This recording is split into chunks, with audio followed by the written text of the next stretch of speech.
Hello everyone, this is Janice with cricketology.blogspot.com, and I know you can hear the Star Wars music in the background, so please disregard. It has nothing to do with this post. Today we're going to be making a non-traditional Mother's Day card. A friend of mine asked me to make a Mother's Day card for her mom and her mother-in-law, and they both like pigs and they like roosters. So I made the pig one first, and I'll tell you how I did this. I did a technique that I wanted to show you how I did it. This right down here. And I'll tell you where all my cuts came from. The pig on here came from my kitchen, and the circle and the doily came from Sugar and Spice. And I know you want to know sizes, so let's see. The doily itself is 4.47 width and 4.30 height. You would think they were the same because it's a circle, but anyway, that's what my gypsy says. So 4.30. I guess you could, if you don't have a gypsy, do it at 4 1/4 or at 4 1/2. And the circle that goes inside this green one is 5.20 height. It seems strange to me that if it's not on actual size, it says it's 5.20 height and 3.0 width. Anyway, 5.20 height, I guess, is what you need to know. But it's really not that size, okay? It's smaller than that. If you hit the actual size, it says it's 3 1/2. And then this piece of paper here, I cut that at 10 1/2, or yeah, 10 1/2 by 6. Okay, so it was an 8 1/2 by 11, and then I just folded it in half. That's the green piece. And then this piece right here is from preserves, and there is a card feature, and so I chose this shape here. Okay, and this is what it looks like before you fold it in half. This is what it looks like. Okay, and there's the back. I used double-sided paper from. Oh, here it is. It's called Margarita, and it is GCD Studios, and I got it at Big Lots for $5. And they're all double-sided, so I really love double-sided. It gives me all kinds of options.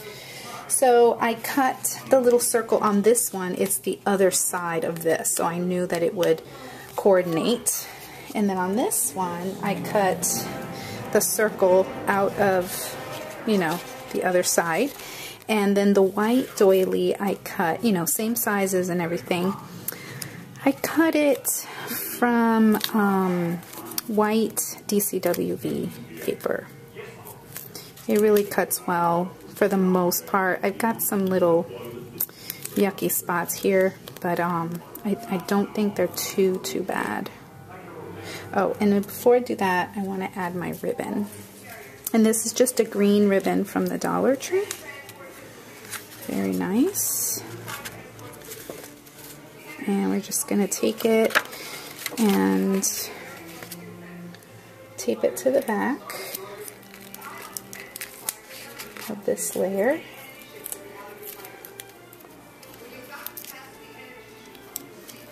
And then before we attach this layer, we've got to do our little technique here that I have a question to ask you all. What is this? Okay, I got it a crop because somebody didn't want it. They didn't know what it was because somebody donated it to them. Is this what you call drywall tape? I asked my husband, he says it doesn't look like the kind he has, but it looks like it could be that. I don't want to tell you I used something that, isn't the actual thing. But I took a piece, and here you can hardly see it because now it's orange, and I'm going to save it and use it on a layout.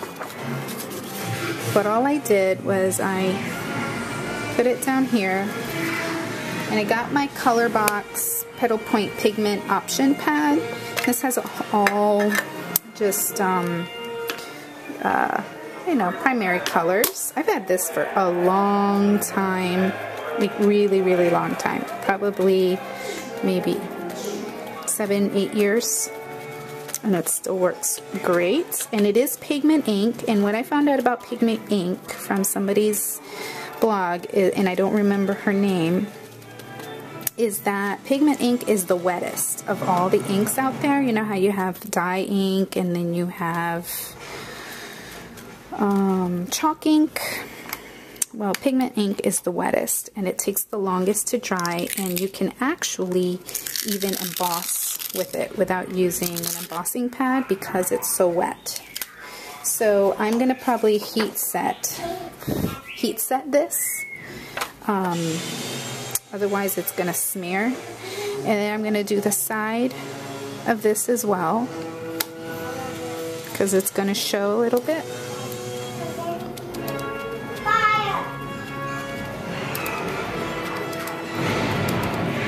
This was like a Joann's piece of paper that I don't really like the color all that much, and so I've been trying to use it up and alter it so that I don't have to have it anymore.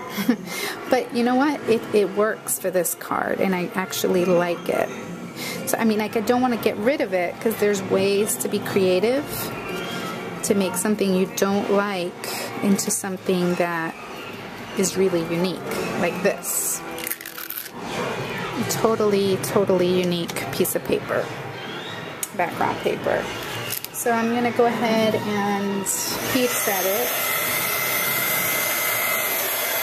I'll move this before I ink it up my paper.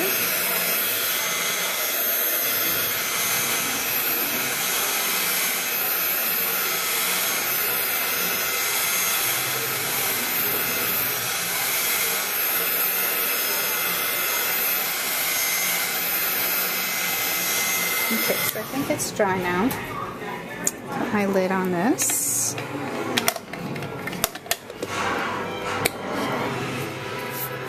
And my hands are all inky.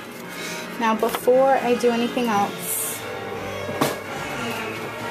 I want to corner chomp the corners with the 1/2-inch side of my corner chomper.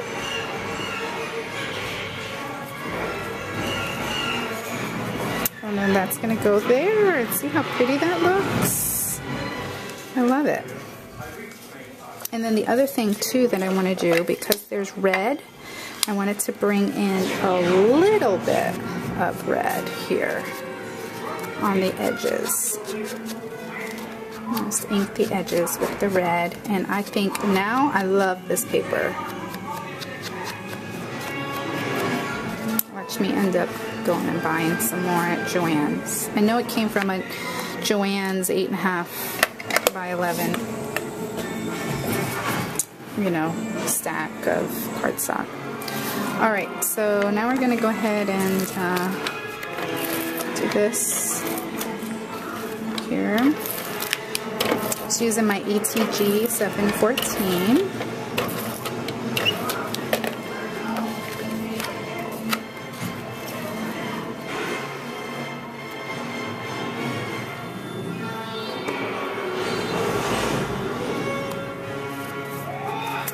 And then we're just going to do this.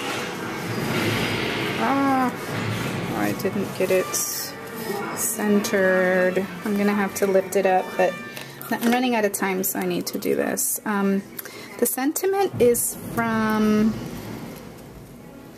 a stamp set by My Creative Time with Emma. Happy Mother's Day. And the little rooster is from Nursery Rhyme, believe it or not, and that's going to go right there, and it's already on dimensional. So that's it. I love it. I just absolutely love the way this card turned out. So thanks for watching, everyone. Bye.